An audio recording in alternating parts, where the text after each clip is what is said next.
माझ्या महानंदा हरमुळे या चॅनलमध्ये आपलं स्वागत आहे। आजच्या व्हिडिओमध्ये आपण शिव परमात्म्यानं गळ्यामध्ये सर्प का धारण केला ह्याचा व्हिडिओ आज बघणार आहोत।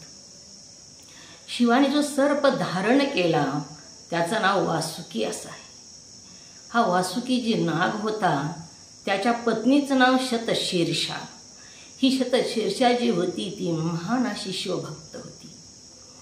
ती एकाच आसनावर बसून एकाच माळावर एक वर्ष शिव परमात्म्याच्या मंत्राचा जप करायची। शिवसाधना करत असताना एक आसन वापरावं। आज सुद्धा जो साधक आहे त्याने एकाच आसनावर रोज पूजा करावी आणि एकाच माळेवर जप करावा आणि आपलं आसन वेगळं असावं आणि माळही वेगळी असावी।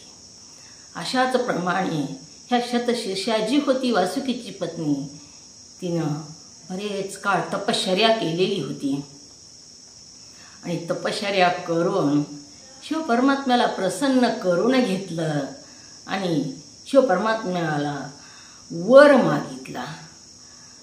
ह्या शतशीर्षा जी होती हिनं देवाला वर मागितलेला आहे, देवा आमची लोक निर्भसना करतात, आमची नफरत करतात, दिसलं की आम्हाला मारायला टपतात। देवा आमच्या ह्या जातीला एक तरी दिवस वर्षातला चांगला जावा, एक तरी दिवस आमच्या सन्मान व्हावा असं आम्हाला वरदान द्या। तेव्हा शिव परमात्म्यानं नागपंचमीचा दिवस त्यांना दिलेला आहे। त्या दिवशी नागराजाची पूजा केली जाते।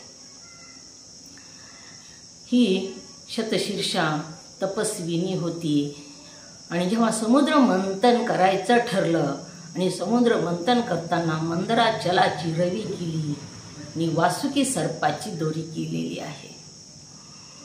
ही दोरी राक्षसाने तोंडाचा भाग धरला।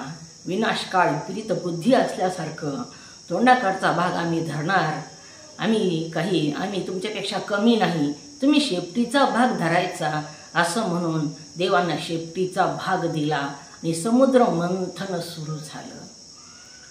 समुद्र मंथन सुरू झालं असताना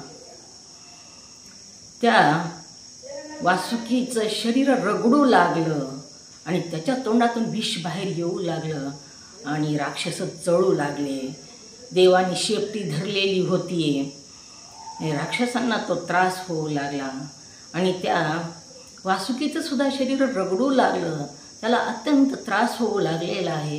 त्याच्या तोंडातून विषाच्या ज्वाला बाहेर निघू लागल्या। तेव्हा त्या वासुकीनं कोणाचंच स्मरण केलं नाही, त्याच्या लक्षात पत्नी मुलं काहीच आलेलं नाही, परिवार आलेला नाही, तर त्या परमात्म्याच्या लक्षामध्ये शिव परमात्मा आले आणि शिवाचं स्मरण तो करू लागला। आणि अंतकाळी शिवाचं स्मरण करणं ही सगळ्यात महत्त्वाची साधना सांगितलेली आहे। जसं फोटो काढत असताना फोटोचा काढण्याचा जो क्षण असतो तो महत्त्वाचा असतो।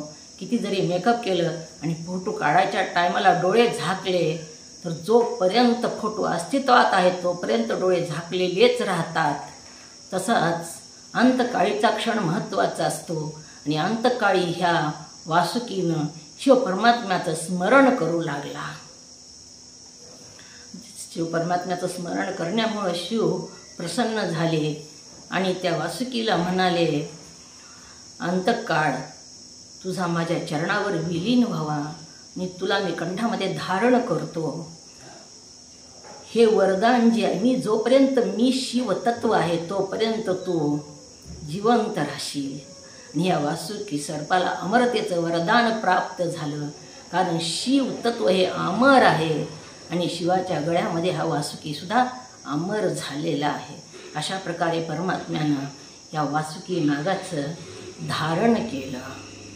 माझा जर व्हिडिओ आवडला तर सबस्क्राईब आणि लाईक करा।